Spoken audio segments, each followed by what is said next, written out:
Existe um jeito de endurecer por dentro que é assustador. Você fica tão certo que você começa a chamar luz de trevas e trevas de luz. E sabe o que é o pior de tudo isso? Você não se acha nem mal, você começa a se achar justo.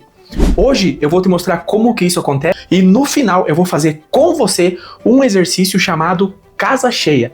Esse exercício ele vai te ajudar a evitar recaída em padrões antigos. Então fica comigo até o fim desse vídeo, se inscreve aqui no canal se você tá gostando dessa série Modelando Jesus, se você tá gostando do conteúdo, ativa o sininho, curta esse vídeo, que é muito importante para esse vídeo chegar até mais pessoas. Então sem mais enrolação, vamos para o episódio de hoje. Você já viu isso acontecer? Isso o quê? A pessoa melhora, sai de um vício, muda de postura, fica mais leve, fica mais verdadeira. Alguém vem e fala, nossa, isso aí é só fachada, isso aí ele tá fazendo isso aí só pra se aparecer, isso aí não presta, isso aí nem presta. As pessoas, veja bem, elas não negam que você melhorou, que você mudou, elas atacam a fonte, e isso é rebatizar o milagre. No trecho de hoje, você vai aprender 3 coisas na prática. A primeira, como discernir quando alguém está distorcendo o bem. A segunda coisa, como as suas palavras revelam o que tem no seu coração. E a terceira e última coisa que você vai aprender no vídeo de hoje é por que limpar a sua vida sem preencher com algo edificante pode se tornar uma recaída pior do que a coisa que você deixou. No episódio passado nós vimos ali a discussão, a confusão sobre o sábado, onde Jesus colocou a misericórdia acima da religiosidade e Jesus mostrou que o reino de Deus ele realmente restaura a vida das pessoas. No episódio de hoje nós vamos ver que a tensão vai começar a aumentar ainda mais. Não é mais, o episódio de hoje não vai tratar mais sobre a pergunta de que regra ele quebrou. A pergunta agora é, quem é esse cara? Da onde que ele vem para estar falando o que ele está falando? Porque quando Jesus começa a libertar as pessoas de verdade, isso começa a mexer com o poder, com a reputação e com o controle que os líderes religiosos tinham sobre as pessoas. Você consegue ver um padrão aqui? Jesus ele cura, restaura, algumas pessoas ficam maravilhadas, começam a seguir ele, entender, e outras pessoas, os fariseus, não aceitam perder o monopólio, o controle religioso e começam a partir para o ataque.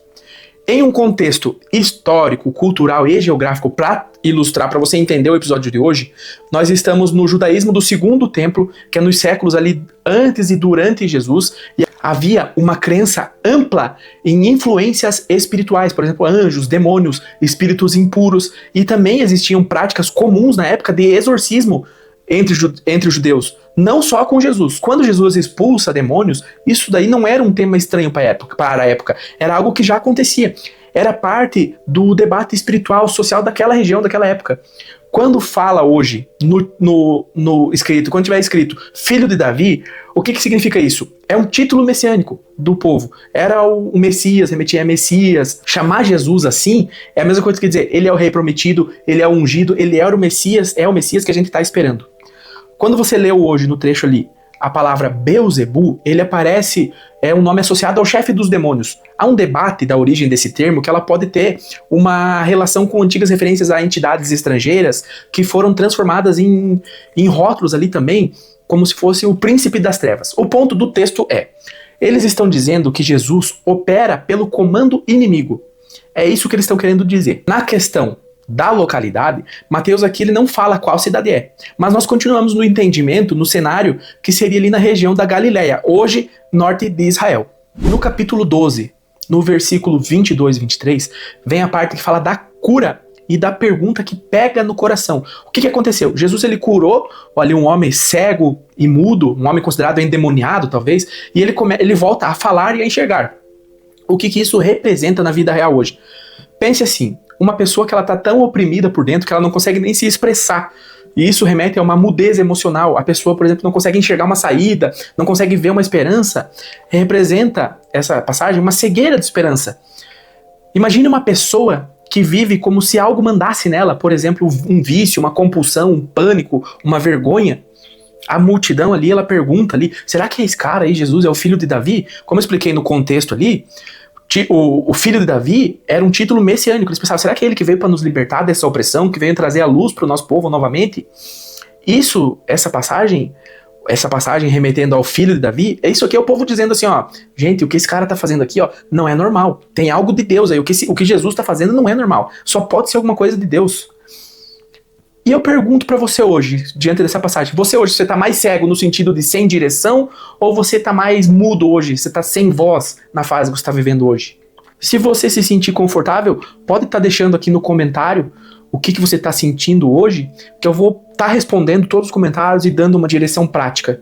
Na sequência, no capítulo 12, no versículo 24, vem a acusação mais venenosa que os fariseus podiam fazer para Jesus, falando que Jesus era o diabo.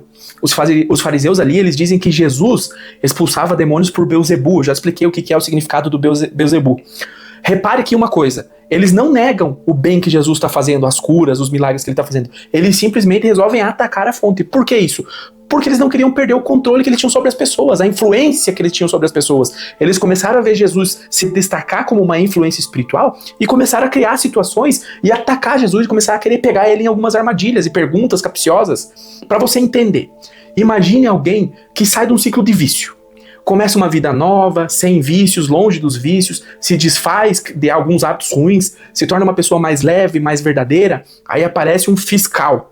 Fiscal que eu digo normalmente é alguém próximo, ou família, um amigo próximo, que às vezes nem é tão amigo assim, já começa a falar, isso aí é só uma fachada, isso aí não vai durar muito tempo, é só uma fase. Ou seja, a pessoa melhora. E ao invés das pessoas que estão à sua volta celebrarem e incentivarem, eles tentam sujar o que é bom. Porque a melhora ameaça a narrativa delas. As pessoas normalmente se incomodam com quem muda. Tem pessoas que preferem chamar a luz de falsidade do que admitir que você mudou, que você está se tornando uma pessoa melhor. E no capítulo 12, no versículo 25 e 26, vem a resposta lógica de Jesus, onde ele desmancha qualquer tipo de acusação nesse sentido, quando ele fala que o reino dividido cai. Pelo menos ele quer dizer assim, se o Satanás expulsa o Satanás, ele está destruindo o próprio reino. Então a acusação que eles estão fazendo é sem sentido. Falar que ele estava curando por uma maldade, sendo que era totalmente contraditório isso que eles estão falando.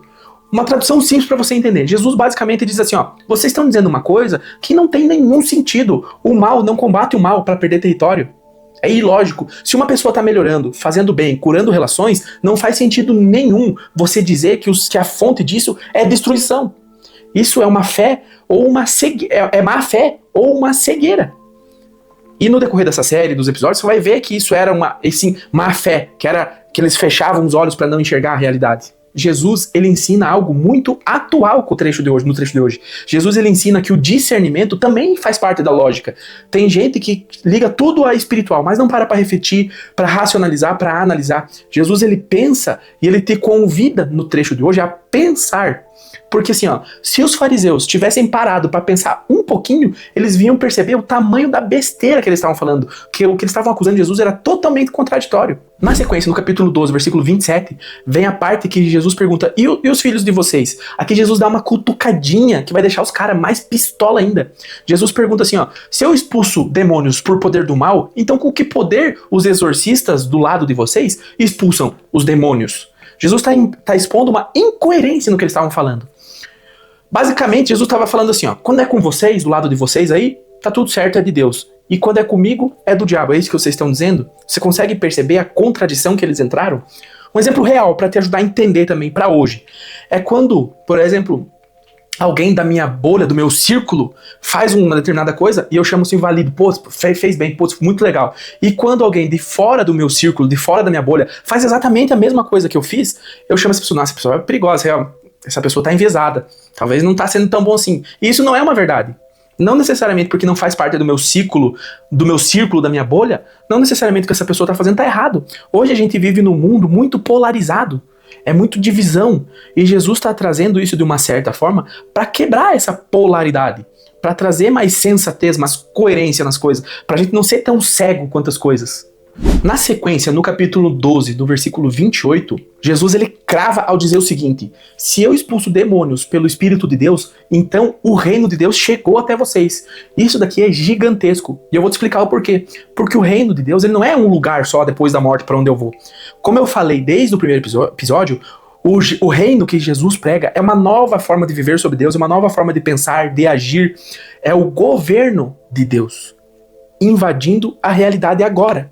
O que esse novo reino está fazendo? Ele está libertando, está curando, está restaurando as pessoas, está restaurando o povo. Isso é o objetivo de Jesus. Por isso nós devemos modelar Jesus, para curar, para restaurar a nossa vida e a vida das pessoas que estão ao nosso redor. E automaticamente, modelando Jesus, o mundo vai se tornar um lugar melhor. Independente se você acredita nos milagres ou não, o fato de modelar Jesus torna o mundo um lugar melhor. Quer um exemplo do cotidiano para te ajudar a entender? De quando o reino que Jesus traz aparece? O reino aparece hoje quando alguém perdoa de verdade, quando alguém rompe um ciclo de violência, quando alguém vence a compulsão, vence um vício, quando alguém volta a ter dignidade, a ter autocontrole, quando alguém começa a tomar decisões coerentes. Isso é um exemplo do reino de Deus aparecendo nos dias de hoje, do reino que Jesus prega nos dias de hoje. Na sequência, no capítulo 12, versículo 29, Jesus usa uma imagem para roubar a casa de um homem forte. Ele traz essa análise. Para roubar a casa de um homem forte, o que você precisa fazer? Você precisa amarrar o dono da casa. O que ele está dizendo? Olha, eu estou entrando no território do opressor e estou libertando quem estava preso. Pense, por exemplo, um hábito, quem sabe, que domina você. Por exemplo, uma compulsão por pornografia, um vício em jogo, excesso de álcool, excesso de redes sociais. Enquanto esse hábito ruim manda a casa, que é a tua vida, ela é saqueada. Como assim saqueada? Ela rouba teu tempo, tua paz, teu foco, teu casamento, tua autoestima. E Jesus aqui está dizendo que a libertação não é maquiagem. A libertação é você tomar as rédeas da tua vida. Você ser o autor da tua própria história. Capítulo 12, no versículo 30, Jesus ele tem uma das frases mais famosas, que é onde ele diz: quem não é por mim é contra mim. Aqui Jesus ele não está falando de partido religioso. Ele está dizendo assim, ó, que neutralidade diante do bem e da libertação é uma ilusão. Ou seja, não adianta você ficar em cima do muro. Em cima do muro não é lugar para você ficar. Por exemplo, quando você vê uma injustiça, sei lá, uma família, uma humilhação, um abuso dentro da tua família e finge que não é com você, você já escolheu um lado. O lado da omissão, do silêncio, e as coisas vão continuar tudo igual. Jesus está dizendo aqui, ó, não fique em cima do muro. Se posicione para o lado do bem. Faça o bem, que o bem gera o bem. Dando sequência, no capítulo 12, versículo 31 e 32, vem um dos pontos mais delicados do trecho de hoje, que ele fala da blasfêmia contra o Espírito. Jesus fala que todo pecado pode ser perdoado, mas a blasfêmia contra o Espírito é muito grave. Para entender, sem medo essa passagem, sem pânico, o contexto é esse. Eles estão vendo uma obra clara de libertação e estão chamando isso de obra do diabo. Ou seja, não faz sentido nenhum. O que isso representa? Um endurecimento de coração tão grande que chega num nível da pessoa chamar o bem de mal. A pessoa distorce a realidade para não perder o controle. A pessoa fecha as portas do arrependimento ao fazer isso. É isso que Jesus está trazendo aqui nesse trecho. Um detalhe importante nesse trecho é a pessoa que, por exemplo assim, ó, quem fica apavorado, se preocupando com ter cometido um pecado, com medo de um castigo, quem faz isso normalmente mostra justamente o oposto. A sensibilidade e o desejo de retorno. O texto aqui ele descreve um estado de dureza e cinismo moral, e não um erro de uma pessoa arrependida. Ou seja, se você errou, tudo bem você ficar aflito, mas fique em paz. Se você não está fazendo de forma intencional, se você não está fazendo isso que os fariseus fizeram, fique em paz. Na sequência, no capítulo 12, no versículo 33 ao 37, Jesus fala da árvore, dos frutos, e vai falar uma das coisas mais importantes e mais realistas, que é aquilo que você fala com a boca revela o que está no seu coração. Jesus fala que a árvore boa dá o fruto bom e que a árvore ruim dá o fruto ruim. Como que isso se aplica hoje? A boca fala do que o coração está cheia. Jesus fala que nós vamos dar conta das palavras inúteis, ociosas que a gente fala aqui na Terra. Por exemplo assim, ó, quando alguém fala um negócio e depois fala, foi só uma brincadeirinha. Mas essa brincadeira sempre humilha a outra pessoa. Ou então a pessoa fala, não, eu tô sendo só sincero. Mas essa sinceridade sempre machuca, fere os outros. Jesus está falando assim, ó, que as palavras elas não são vento. As palavras são fruto e revelam o que habita dentro do teu coração. E você, o que você está falando hoje? Você está falando palavras mais positivas, está incentivando os outros ou você está machucando mais os outros? A boca fala daquilo que o coração está cheio. Cuidado com isso. Aquela pessoa que está sempre reclamando, sempre falando mal dos outros, tome cuidado. Que as palavras têm poder, as palavras têm peso. Por exemplo, imagine uma pessoa, você deve conhecer alguém que vive no trabalho falando, que ninguém aqui no meu trabalho presta. Que todo mundo, ninguém presta. No começo, isso pode ser até parecer uma crítica despretensiosa e pode ser até de certa forma uma realidade, mas com o tempo você percebe que essa pessoa não está falando ali o que está acontecendo, ela está externalizando uma amargura que tem dentro do coração dela. Jesus ele não está te culpando aqui, Jesus ele está te dando um diagnóstico para a cura. É isso que ele está querendo dizer nesse trecho. Ele não está te julgando, te culpando. Jesus aqui ele está te dando uma direção, um caminho de algo que você pode evitar. Que é ficar falando automaticamente, é você ficar repetindo coisas negativas, ficar falando sinal que você tá negativo por dentro, que tem alguma coisa te incomodando. E você tem como corrigir isso com o oposto, com a positividade, com falando coisas boas sobre os outros. Isso vai mudar a tua energia, vai mudar a tua frequência. No capítulo 12, do versículo 38 ao 41, as pessoas pedem um sinal. Jesus ele chama essas pessoas de geração má e adúltera. Mas o adúltero aqui não é sobre traição. Adúltero aqui é do sentido espiritual. Basicamente, ele está tratando as pessoas como infiéis a Deus. Aí ele traz ali um exemplo de Jonas. Para quem não sabe, tem uma narrativa para ilustrar uma situação que Jonas ficou 3 dias e 3 noites dentro da barriga de um peixe. E Jesus, ele fala que o Filho do Homem ficaria 3 dias e 3 noites no coração da terra. Que Jesus está apontando para a morte e para a ressurreição. O maior sinal não é um show no céu. É o Messias que morre e, entre aspas, vence a morte. Jesus, ele diz que Nínive se levantará no juízo porque se arrependeu com a pregação de Jonas. Aqui, ele fala ainda, Jesus fala que ele é maior do que Jonas. O que isso quer dizer? Quem não assistiu o vídeo Qual Oração Deus Escuta, eu vou deixar um card aqui para esse vídeo. Tem pessoa, por que eu disse isso? Tem pessoas que falam, se Deus fizer isso, eu faço isso. Se Deus fizer isso, eu vou acreditar. Isso é você estar barganhando com Deus. Isso não é correto. Mas enfim, assista o vídeo aqui que você vai entender. Tem gente que diz, se Deus fizer X, eu faço Y. Se Deus fizer X, eu acredito nisso. E acaba ignorando todos os sinais que Deus faz no dia a dia. Os sinais diários que a gente recebe todos os dias. Um sinal diário. A pessoa tem consciência, a pessoa tem oportunidades e acaba que ignora esses sinais. A pessoa ignora uma oportunidade de mudança, a pessoa não escuta as pessoas corretas, a pessoa não enxerga as portas corretas, a pessoa não escuta Deus chamando em silêncio. O pedido de sinal vira uma desculpa para adiar decisões. Basicamente é isso que acontece. A pessoa pede um sinal, mas não enxerga os sinais. Na sequência, no capítulo 12, no versículo 42, Jesus ele fala sobre a rainha de Sabá, que era uma rainha que ela viajou para ouvir a sabedoria de Salomão. Para você entender contextualizando. Salomão foi considerado um dos reis mais poderosos, mais ricos, e foi considerado o homem mais sábio da história. E Salomão, para contextualizar, era filho de Davi. Jesus, ele fala aqui também que aqui está quem é maior que Salomão, ou seja, ele está falando que ele é maior que Salomão. O que quer dizer esse trecho? Não estou entendendo nada. Essa mulher, essa rainha, ela buscou longe o que era precioso. Hoje em dia o acesso à informação é muito fácil.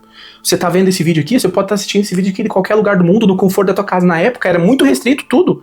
A locomoção, a comunicação. Então perceba uma coisa, naquela época, essa rainha, ela buscou longe o que era precioso, que era a sabedoria de Salomão. E nós, às vezes, hoje, temos o essencial perto, temos tudo literalmente na palma da nossa mão, e nós tratamos isso como uma coisa comum e acabamos muitas vezes ignorando. Por exemplo, você tem acesso à palavra de Deus, você tem acesso a bons conselhos, você tem acesso a bons vídeos no YouTube, você tem acesso a terapia, a ajuda, a uma comunidade para te ajudar, mas você prefere ficar rolando a tela, rolando o feed, gerando dopamina até se anestesiar. Entende o que eu quero dizer com isso?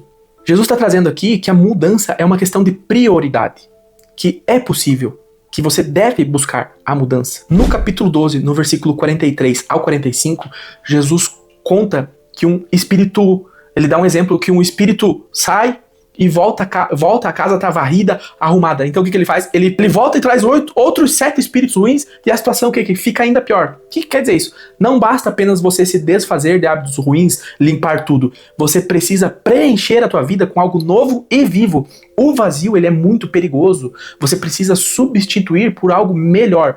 Porque se você simplesmente deixar vazio, pode ser que até piore depois as coisas. Eu vou contar uma história para ilustrar esse exemplo que Jesus fala. Por exemplo, uma pessoa que termina um relacionamento tóxico e fala assim, nunca mais.